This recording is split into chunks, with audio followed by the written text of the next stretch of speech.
Don't settle for anything less than you can be. Make your life a masterpiece.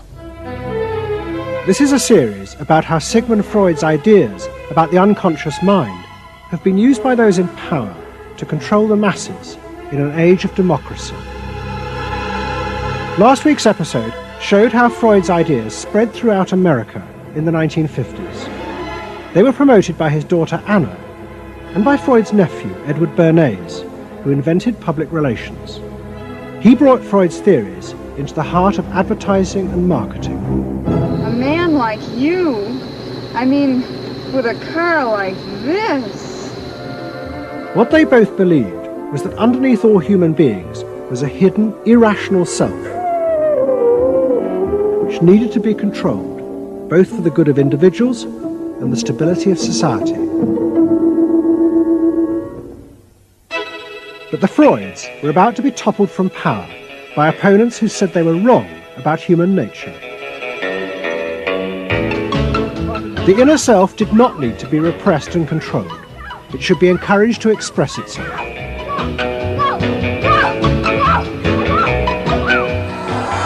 Out of this would come a new type of strong human being and a better society.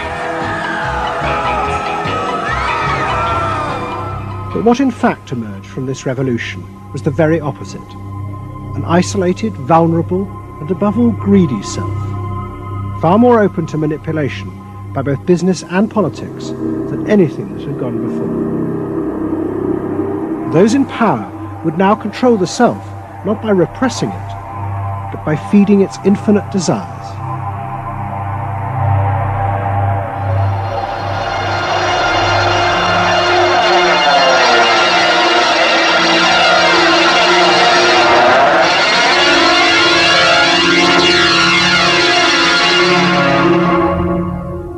What goes on here is the liberation of feeling.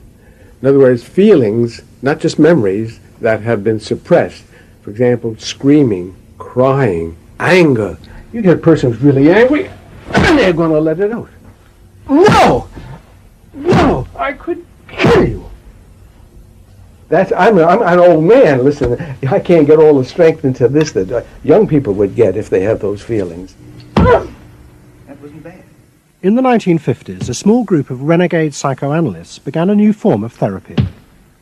They worked in small rooms in New York City and encouraged their patients to express their feelings openly. I want help. I do. I want help. It was a direct attack on the ideas of the Freudian psychoanalysts, who had become rich and powerful, teaching Americans how to control their feelings. In Freud's work, you see, they were afraid of the feelings. They believed that what they wanted was contained people, very proper, doing the right thing and living a proper life. That's what they wanted.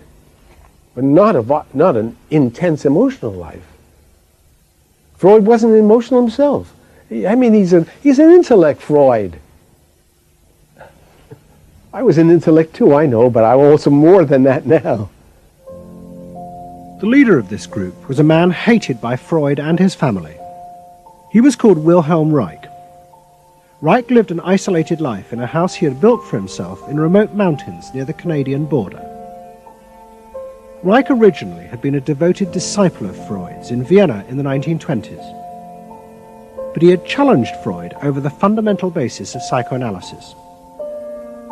Freud argued that at heart, human beings were still driven by primitive animal instincts.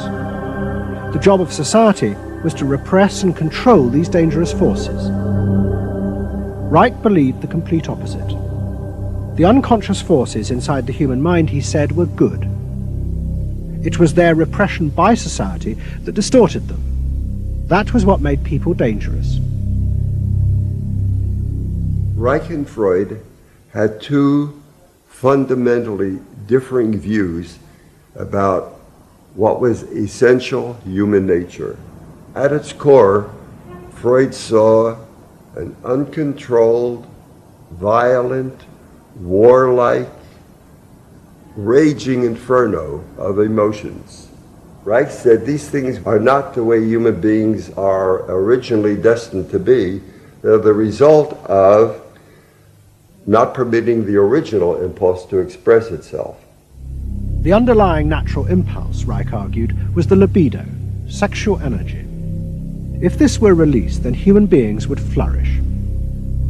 But this idea brought him into direct conflict not only with Sigmund Freud, but Freud's daughter Anna, who believed that the sexual forces in humans were dangerous if not controlled. My father thought that you should liberate the libido and have freedom, and he developed the theory rather early that neuroses were due to lack of good orgasm, or any orgasm. And that was, Anna Freud, you know, was a virgin. I mean, this is very important because she never had a sexual relation with a man. And here was this man preaching that the way to health was through orgasm. And here was this woman who had been analyzed by her father because she was masturbating. So here's this woman who's opposed to sexuality, really, and here's this man who's preaching sexual freedom. I mean, there was bound to be a clash, wasn't there?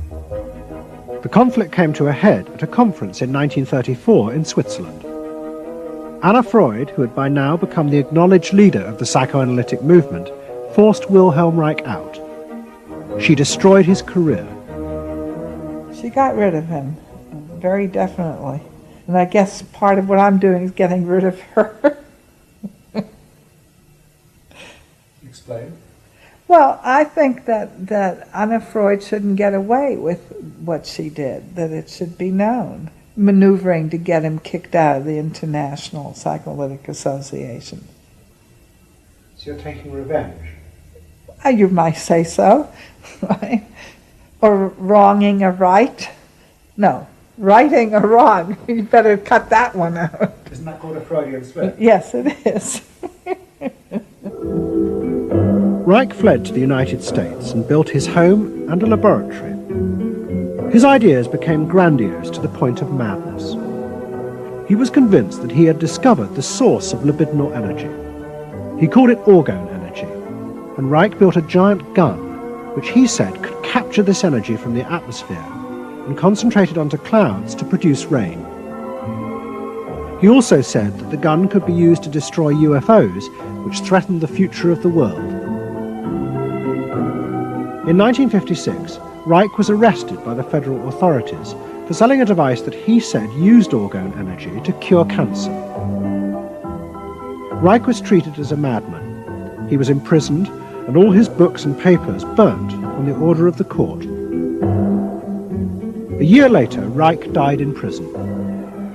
To the Freudians, it seemed as if their main threat had been removed forever. But they were wrong.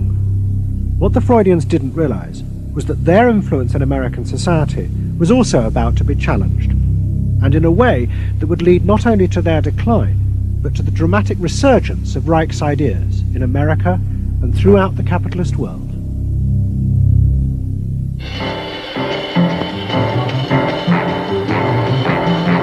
The consumer is king. His whim makes or unmakes manufacturers, wholesalers, and retailers. Whoever wins his confidence wins the game. Whoever loses his confidence is lost. By the late 50s, psychoanalysis had become deeply involved in driving consumerism in America. Most advertising companies employed psychoanalysts, and as last week's episode showed, they had created new ways to understand consumers' motives, above all with the focus group, in which consumers free associated their feelings about products. Out of this came new ways to market products by appealing to the hidden, unconscious desires of the consumer. Memorability, sheer deception, Great. Tilt-away steering wheel. a dream thing, the mistress. Something intimate is going on. But in the early 60s, a new generation emerged who attacked this. They accused American business of using psychological techniques to manipulate people's feelings and turn them into ideal consumers. Advertising was manipulation. It was a way to get you to do something that didn't come out of you. It came out of somebody else. Somebody else said, this year you should be wearing powder pink shirts with matching powder pink buck shoes. And I said, why? That's not who I am. That's who somebody else is. They wanted you to be somebody who would buy their stuff. This whole feeling of being somebody else's tool. I don't want to be that. I don't want to be somebody else's man. I want to be me. In the mid-60s, a protest movement began on America's campuses. One of the students' main targets was corporate America. They accused the corporations of brainwashing the American public. Consumerism was not just a way of making money, it had become the means of keeping the masses docile, while allowing the government to pursue a violent and illegal war in Vietnam. The student's mentor was a famous radical philosopher called Herbert Marcuse. Marcuse had studied psychoanalysis and was a fierce critic of the Freudians. They had, he said, helped to create a world in which people were reduced to expressing their feelings and identities through mass-produced objects. It resulted in what he called one-dimensional man, conformist and repressed. The psychoanalysts had become the corrupt agents of those who ruled America. It was one of the most striking phenomena to see to what extent the ruling power structure could manipulate, manage and control not only the consciousness but also the subconscious and unconscious of the individuals. And this took place on a psychological basis by the controls and the manipulation of the unconscious primary drives which Freud stipulated. Think about it, dear American people out there. You hear him, huh? You're all brainwashed, kiddies. You're all brainwashed. That's why you're here. They're saying right now, kill the bum. Look, I look at you in the living room. You know, you're saying, kill me.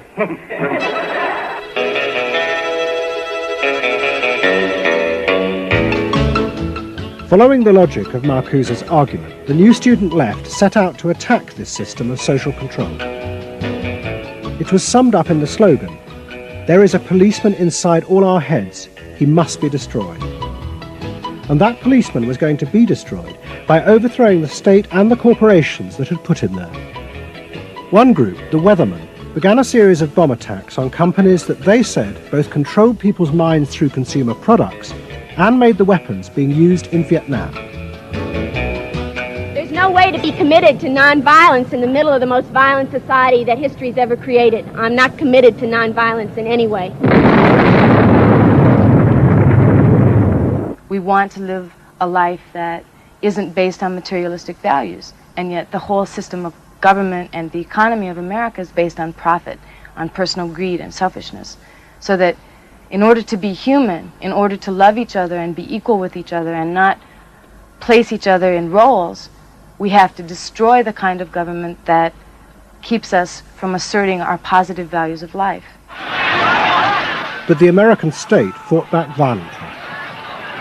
At the Democratic Convention in Chicago in 1968, the police and the National Guard were unleashed to attack thousands of demonstrators.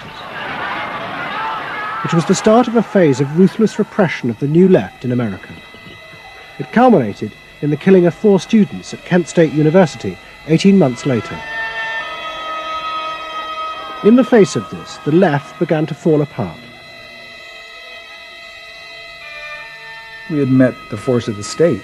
It was much bigger and stronger and more powerful than we realized. And at that point, what seemed to happen was that there was a change in tactics. Confronted by this violent repression, many in the New Left began to turn to a new idea. If it was impossible to get the policeman out of one's head by overthrowing the state, instead one should find a way of getting inside one's own mind and removing the controls implanted there by the state and the corporations. Out of this would come a new self, and thus a new society.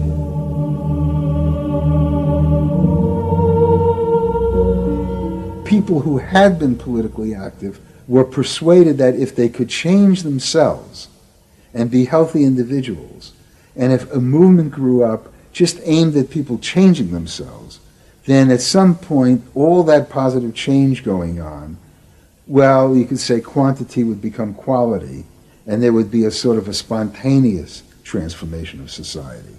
But political activism was not required. It's about making a new you, that if enough people changed the way they were, that the society would change. So the personal became political? Yes, the personal became political. Without changing the personal, you didn't stand a chance of changing the political. Coming up against the state power of the United States was not an option. I mean, they outgunned us. And to produce the new self, they turned to the ideas and techniques of Wilhelm Reich.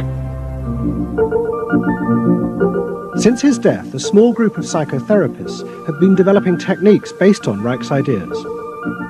Their aim was to invent ways that would allow individuals to free themselves from the controls implanted in their minds by society.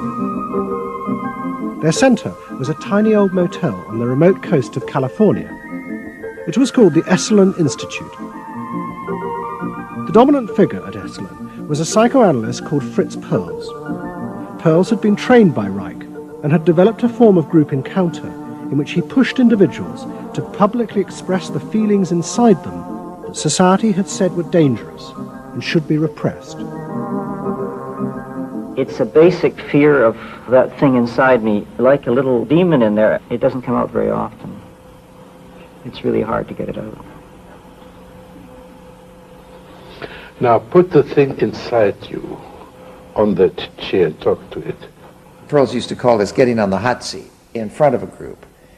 If this were the hot seat and you were Perls, and you would guide me into this process of self-enactment, self-revelation, of staying present to all the parts of yourself and noticing it, and then taking ownership of this. As the demon? Yeah. Yes, I can come out. I can come right out of him, and I can push him aside. So that you, say you. I can push you aside. Yeah. Be the demon with each one of us. I can make you all cry. I can make you all feel terrible. Maybe even forever. I can make the mouth, this mouth here, do things and say things. I can almost destroy anyone, each one of you, if I get out. There isn't one of you that I would spare. Not even you. Yeah. How do you feel now? I feel better. I mean, I feel very honest. Yeah. And you notice the increase of power. In other words, taking ownership of who you are and how you act and how you feel. Your whole being in the world. In other words, giving you autonomy, owning your freedom. I'm frightening. When I have my power, I am frightening. See, I frighten you with my power. I frighten you with my power. Now, where do you feel the power? In your hands? In your muscles? Where else? Wake up! I want you do for me, God damn you! Okay. Stop it. You. It was not phony movement. That's what I wanted to do, and I did it. What Perls and others working at Esalen believed was that they were creating ways that allowed individuals to express their true inner selves.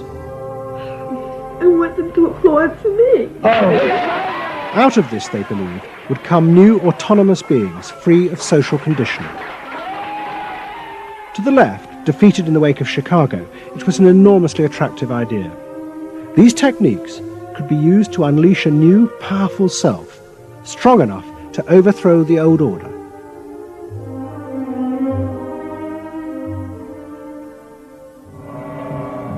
In the late 60s and early 70s, thousands flocked to Esalen. Only a few years before, it had been an obscure fringe institute. Now it became the centre of a national movement for personal transformation, the human potential movement. So it became magnetic. People wanted to join this stream of exploration.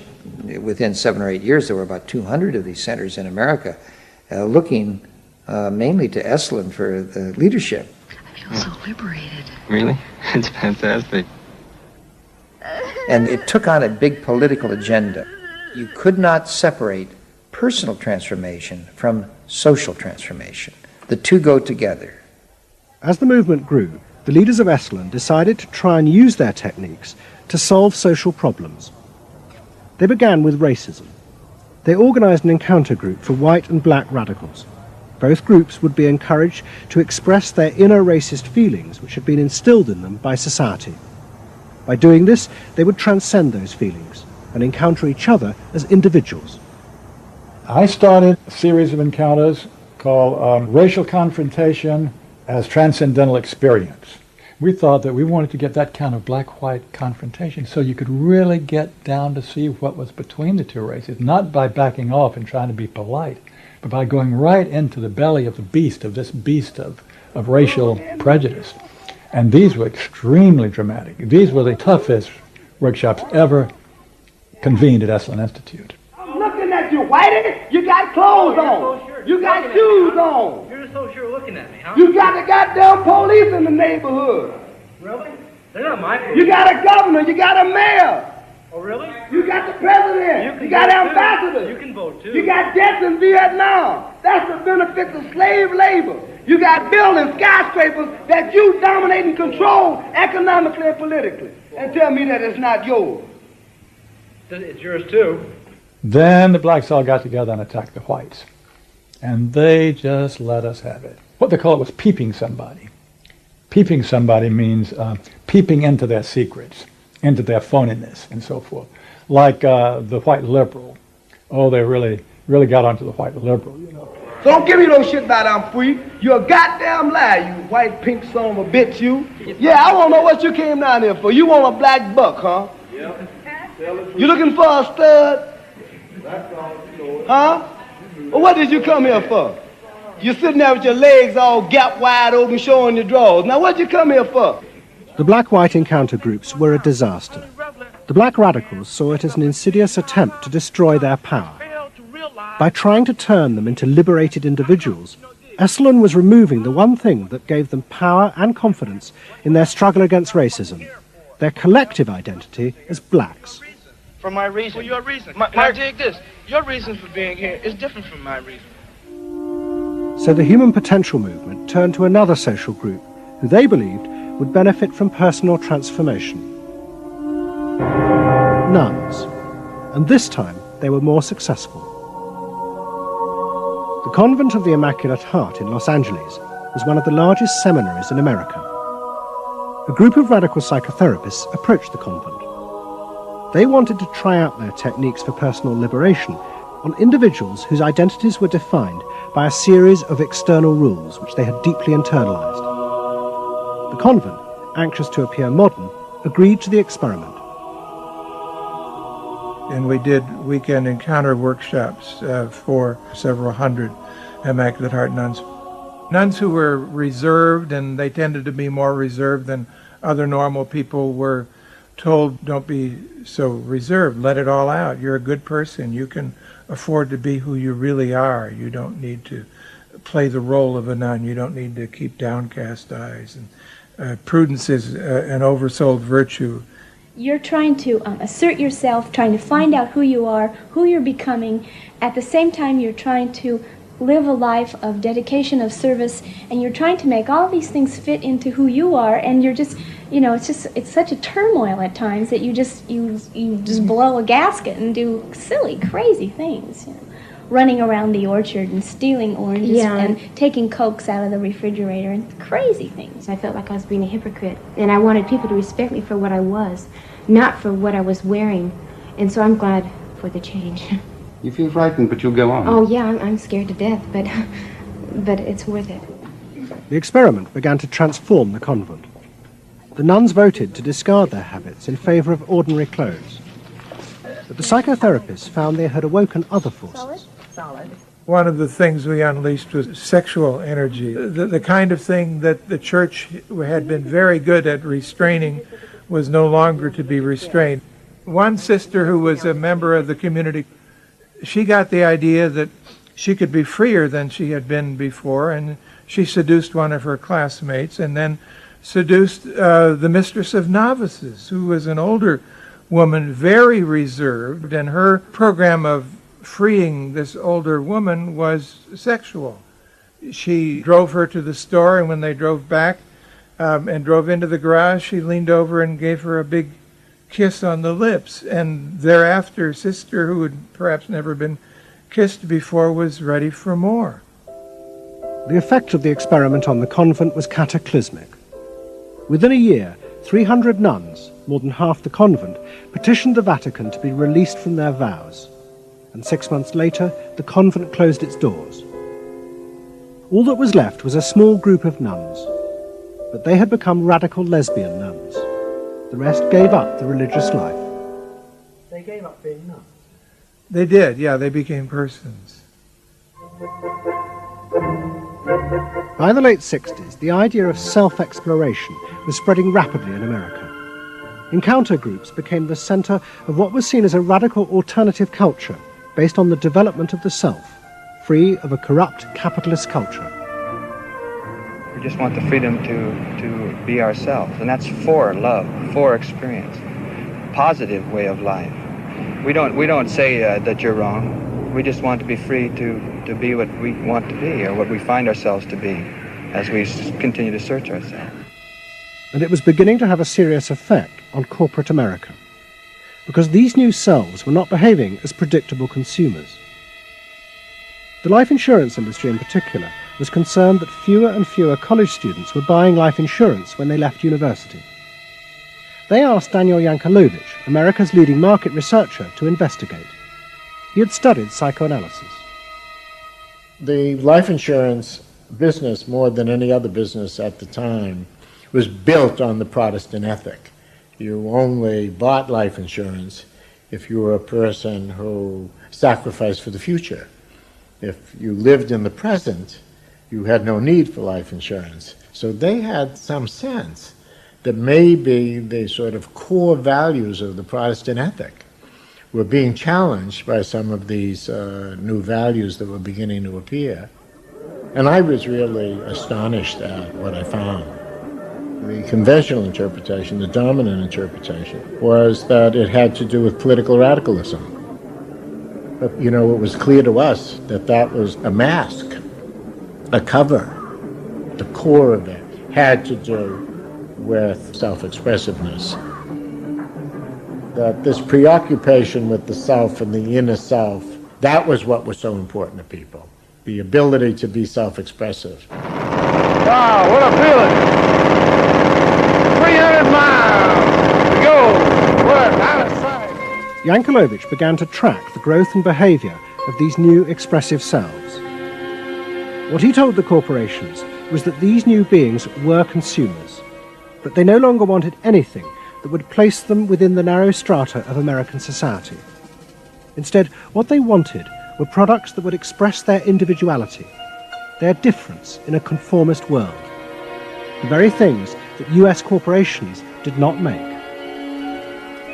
Products have always had an emotional meaning. What was new was individuality.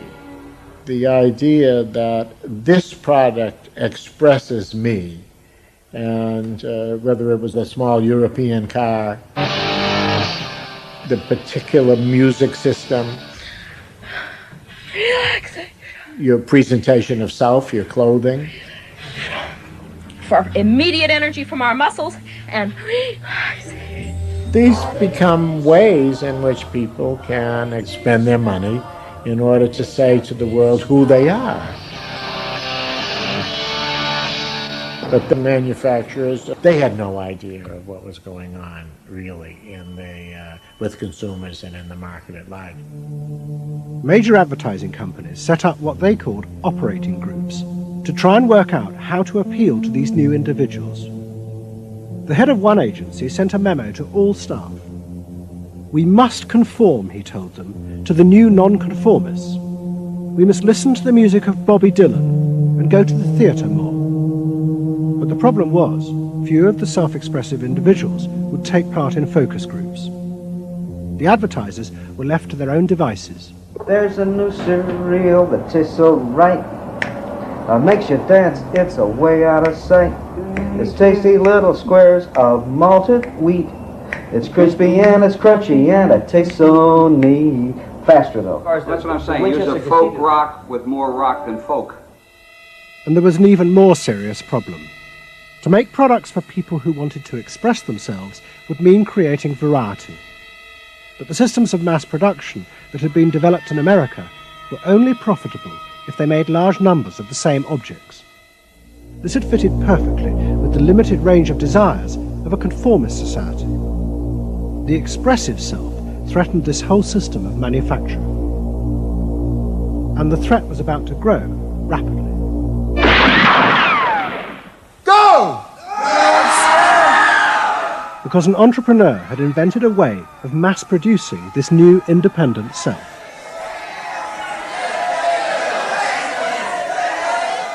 He was called Werner Erhard. Some of the stuff that we traditionally think of as being in your mind is actually in the world, because you're moving to that too. Erhard had invented a system called EST, Erhard Seminar Training. Hundreds of people came for weekend sessions to be taught how to be themselves. And EST was soon copied by other groups, like Exegesis in Britain.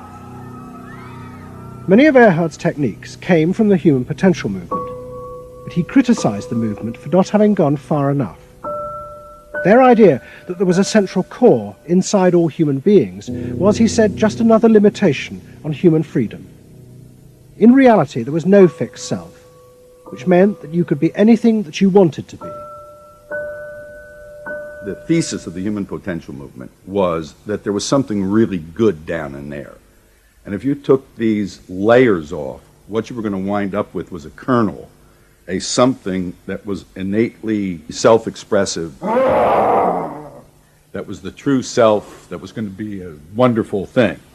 In actuality, you found people who'd gone to the last layer and took off the last layer and found that what was left was nothing. All right, push! Move! Do it! The EST sessions were intense and often brutal.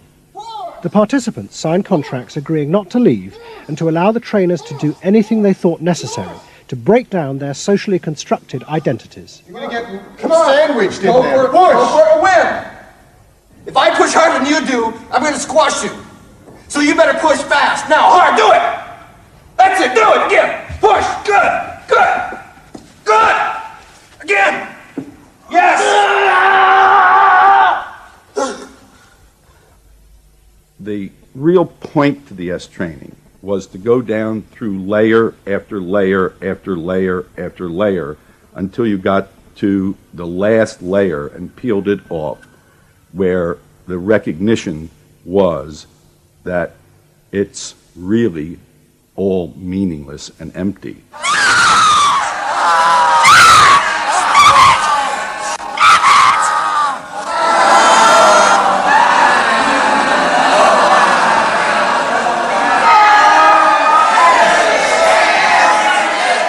Now, that's existentialism's endpoint. EST went a step further in that people began to recognize that it was not only meaningless and empty, but it was empty and meaningless that it was empty and meaningless. And in that, there's an enormous freedom.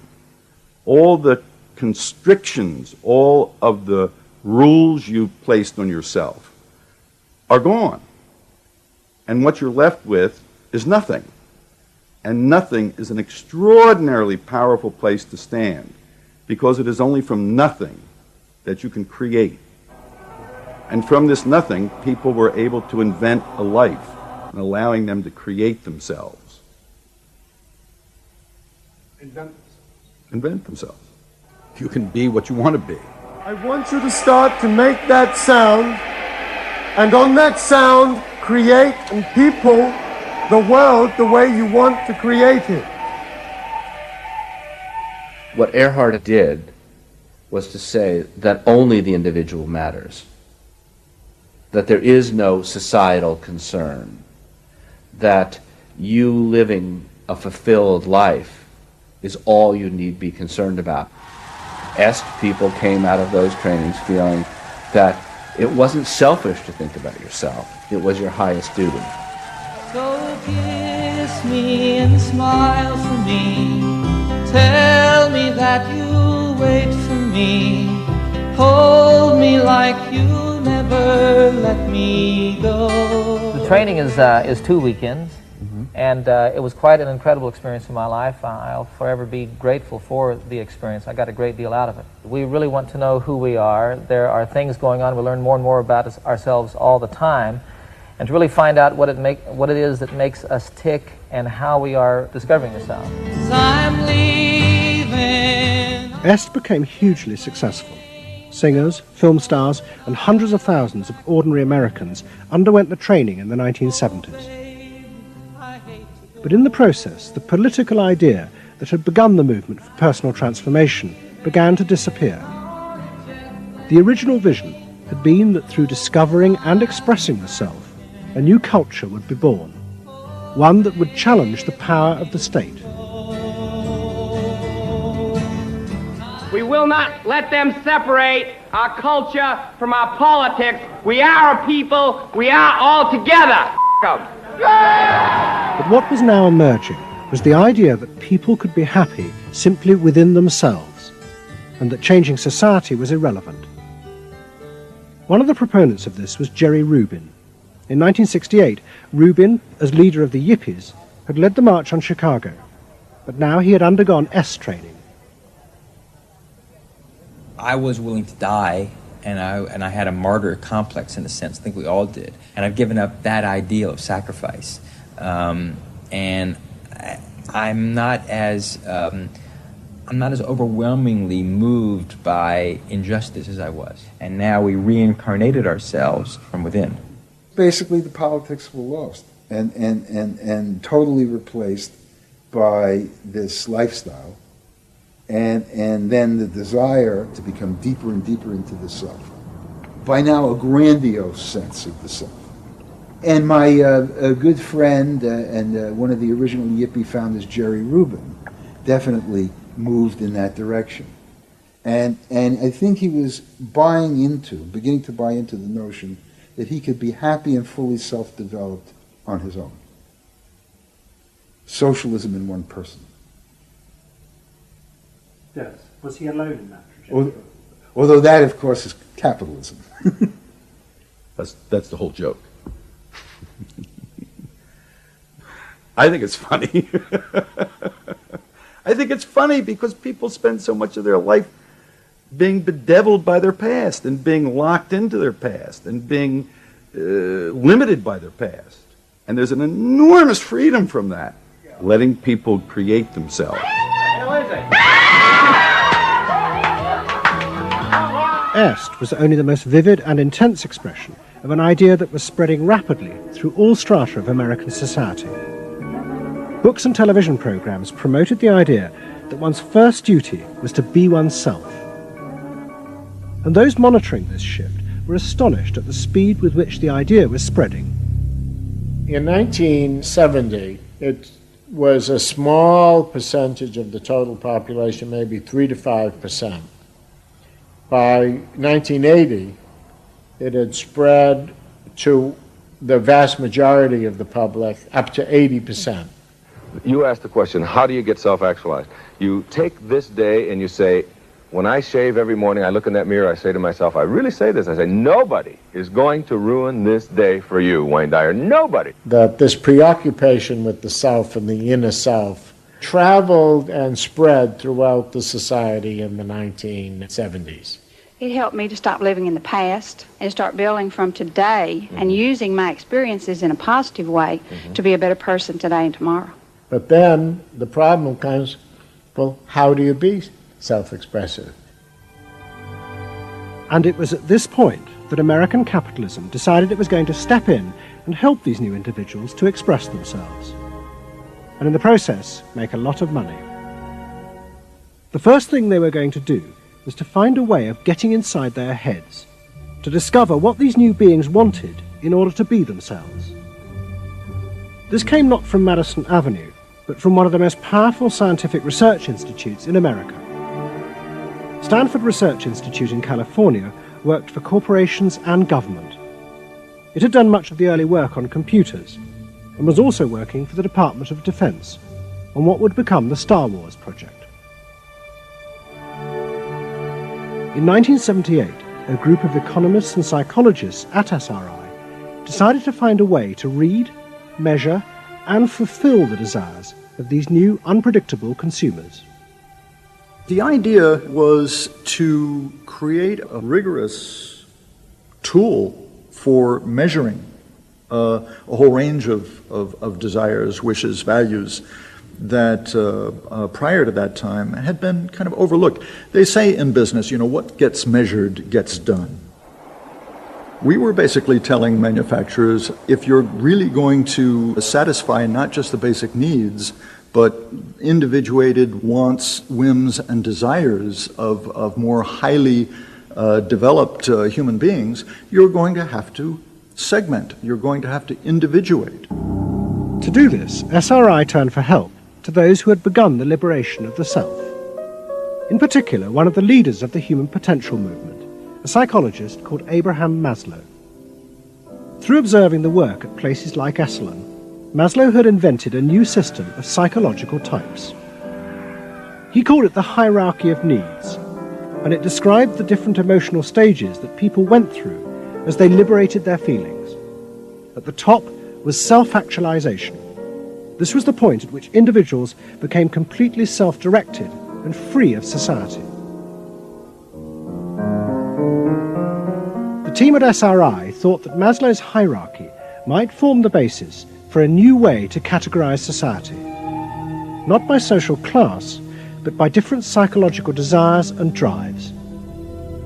To test this, they designed a huge questionnaire with hundreds of questions about how people saw themselves, their inner values.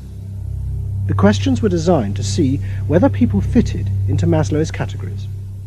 We were trying to find out what people really felt like. So we asked these really penetrating questions, and we hired a company that administers surveys, to do them. They said they've never seen anything like it. Usually you have to send out a postcard 6 weeks and then another postcard, and then you got to call the people up, to get the return rates up. We had an 86% return, and they only sent out one postcard. People loved filling out this questionnaire. We got several questionnaires back with a note attached saying, do you have any other questionnaires I could fill out? Because we were asking people to think about things that they had never thought about before, and they liked thinking about them. Like what? Like what they felt inside? Yeah, like what they felt inside. What motivated them? What was their life about? What was important to them? It was sort of like, wow. The answers were then analyzed by computer. It revealed that there were underlying patterns in the way people felt about themselves, which fitted Maslow's categories. And at the top of the hierarchy were a large and growing group which cut across all social classes. The SRI team called them the inner directives. These were people who felt they were not defined by their place in society, but by the choices they made themselves. But what SRI discovered was that these people could be defined by the different patterns of behavior through which they chose to express themselves. Self-expression was not infinite. It fell into identifiable types. And the SRI team invented a new term for it, lifestyles. They had managed to categorize the new individualism. They called their system Values and Lifestyles, VALS for short.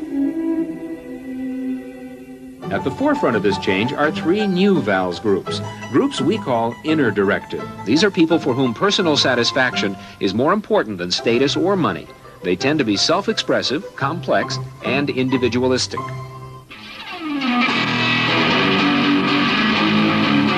Rob is an I am me. IMEs are searching for new values, breaking away from traditions and inventing their own standards. Rob even invented his own name, Rob Noxious. Jody is an experiential. This is a group seeking inner growth through direct experience. Experientials aren't in one place much. This is the try-anything-once crowd, and all that activity takes goods and services. Their hobbies are hands-on, and their possessions are simple, but not always simply priced. I'm a bookseller. I sell books. I'm a businessman. That doesn't necessarily mean that I believe in capitalism. It just happens to be what I'm doing now. SRI created a simplified questionnaire with just 30 key questions. Anyone who answered them could be immediately fitted into a dozen or so of these new groups. It allowed businesses to identify which groups were buying their products, and from that, how the goods could be marketed, so they became powerful emblems of those groups' inner values and lifestyles. It was the beginning of lifestyle marketing.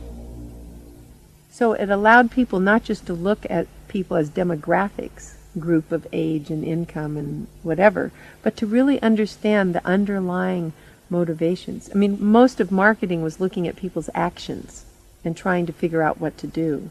But what we were doing is we were trying to look more into people's underlying values so that we could predict what is their lifestyle, what kind of house do they live in, what kind of car do they drive.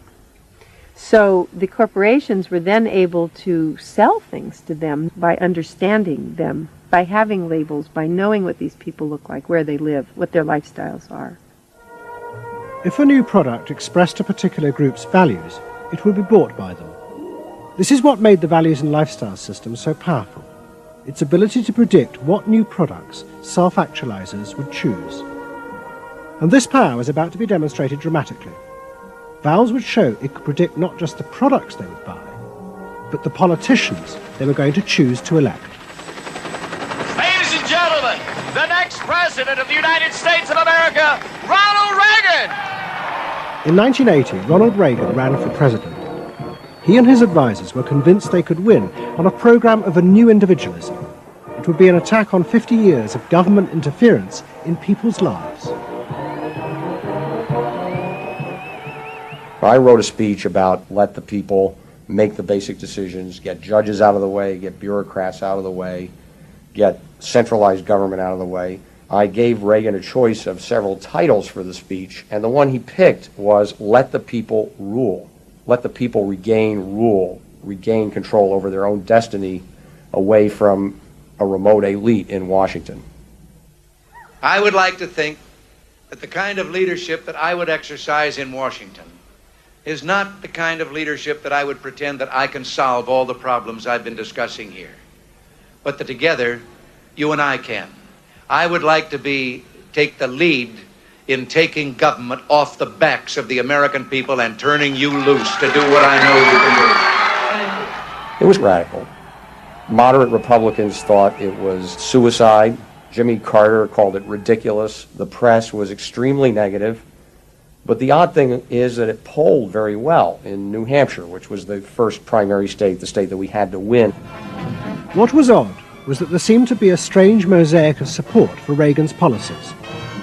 The traditional pollsters could see no coherent pattern across class, age, or gender. But those who had designed the values and lifestyle system believed that they knew why. They were testing their system in both America and Britain. And they were convinced that both Reagan's and Mrs. Thatcher's message about individual freedom would appeal to the group at the top of their hierarchy, the inner directeds, because it fitted with the way they saw themselves. They were really concerned about being individuals, being individualistic. And so in the early stages, when we were looking at the messages that both Thatcher and then Reagan were putting across, we said, they are using words that will really appeal to a lot of the younger people, and particularly to the people who are moving towards self-actualization. We call them the inner-directed people. A lot of our colleagues said, that's absolutely ridiculous, because inner-directeds are very socially aware, very socially concerned. They'll never vote Conservative, or they'll never vote for the Republicans. But we said, If Thatcher and Reagan continue to appeal to them in this way, they really will. And I vision leadership in taking government off your backs and turning you loose to do what you can do so well. Thank you very much. The idea that the new self-actualizing individuals would choose a politician from the right, not the left, seemed extraordinary. But to test their prediction, the Values and Lifestyles team did a survey of voting intentions, and they correlated it with their new psychological categories. When we said in our surveys, who are you going to vote for, sure enough, it was the inner directives who said that they would vote for Thatcher and for Reagan. And they made the difference in those elections because of their voting for Thatcher and Reagan. And it really surprised our colleagues, even within my own organisation. It really showed the power of this approach, because it's very difficult to identify inner directives on the street. These people who voted for Thatcher and Reagan, these inner directives, came from any walk of life. It's really hardly correlated with social class at all. I mean, if you just go along and look at age, sex, social class, you would never pick them up. But if you really go along with a questionnaire that gets at their values, then you can identify them very easily. And that was new? And that was completely new, yeah. At the beginning of 1981, Ronald Reagan was inaugurated as president. But he took charge of a country that was facing economic disaster. The terrible inflation of the 1970s had destroyed much of America's traditional heavy industries, and millions were unemployed. But true to his campaign promises, Reagan told the country he would not step in to help, as all previous governments had since the war. These United States are confronted with an economic affliction of great proportions. We suffer from the longest and one of the worst sustained inflations in our national history. Idle industries have cast workers into unemployment, human misery, and personal indignity. In this present crisis, government is not the solution to our problem. Government is the problem. But America's ailing economy was about to be rescued, not by government, but by the new groups that the market researchers had identified, the self-actualizing individuals. They were about to become the motor for what would be called the new economy. You can be what you want to be. So regarding V8, what do you really want? A tasty product that's good for me. What do you want that for? One technique is that we ask people the same question over and over and over again, and we say, what do you want? What do you really want? What do you want that for? And they start to talk about it, and they kind of get intimate with what's going on. What we're doing with that technique is unpeeling the onion. If you want to think of a person kind of having layers and layers and layers of protection and thoughts and behaviors and beliefs, we want to get to that center core. In the wake of the invention of values and lifestyles, a vast industry of psychological market research grew up. And the old technique of the focus group, invented by the Freudian psychoanalysts in the 50s, was used in a new and powerful way. The original aim of the focus group had been to find ways to entice people to buy a limited range of mass-produced goods. But now focus groups were used in a different way to explore the inner feelings of lifestyle groups, and out of that invent whole new ranges of products, which would allow those groups to express what they felt was their individuality. And the generation who had once rebelled against the conformity imposed by consumerism now embraced it, because it helped them to be themselves. What capitalism managed to do that was brilliant was to actually create products that people like me would be interested in, that people like Jerry Rubin would be interested in. Capitalism developed a whole industry at developing products that evoked a larger sense of self, that seemed to agree with us that the self was infinite, that you could be anything you wanted to be, that took our philosophy and agreed with it, and then created products that supposedly helped you, aids, that helped you be this limitless self. The product sells you a way of life, a way of being. The product sells you values. You dress this way, you live in a house like this, you have furniture like this, you use this computer. Do you have the regular jeans or? Oh, Gloria Vanderbilt does a lot in denim, in silks, and in cotton. You eat in these restaurants, there are values there, hipness, coolness. This is not, I repeat, not a marketing scheme. So the notion that you could buy an identity replaced the original movement notion that you were perfectly free to create an identity. And you were perfectly free to change the world and make the world anything you wanted it to be. Well, what I wear is a statement. And this vast range of new desires fitted perfectly with changes in industrial production. Computers now allowed manufacturers to economically produce short runs of consumer goods. The old restrictions of mass production disappeared, as did the worry that had bedeviled corporate America ever since mass production had been invented, that they would produce too many goods. With the new self, consumer desire seemed to have no limit. In the United States, the concern of companies was always that supply would outstrip demand, that we were producing too much, and that there was not a market for it. You don't hear that kind of talk anymore, because you've gone from a conception of a market of limited needs, and if you fill them, they're filled, to a market of unlimited, ever-changing needs dominated by self-expressiveness, that products and services can satisfy in an endless variety of ways, and ways that change all the time. And consequently, economies have unlimited horizons. Out of this explosion of desire came what seemed a never-ending consumer boom that regenerated the American economy. The original idea had been that the liberation of the self would create new kinds of people, free of social constraint. That radical change had happened, but while the new beings felt liberated, they had become increasingly dependent for their identity on business.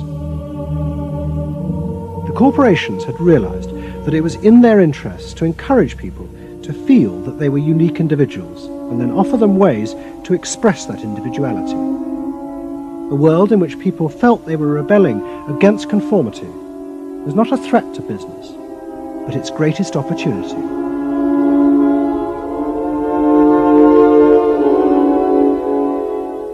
It was, in a sense, the triumph of the self. It was the triumph of a certain self-indulgence, a view that everything in the world and all moral judgment was appropriately viewed through the lens of personal satisfaction. Indeed, the ultimate ending point of that logic is that there is no society. There is only a bunch of individual people making individual choices to promote their own individual well-being.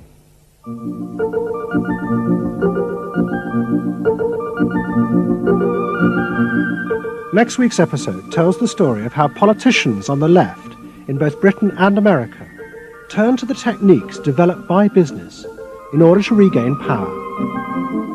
But what they didn't realize is that what had worked for business would undermine the very basis of their political beliefs. They would find themselves trapped by the greedy desires of the new self.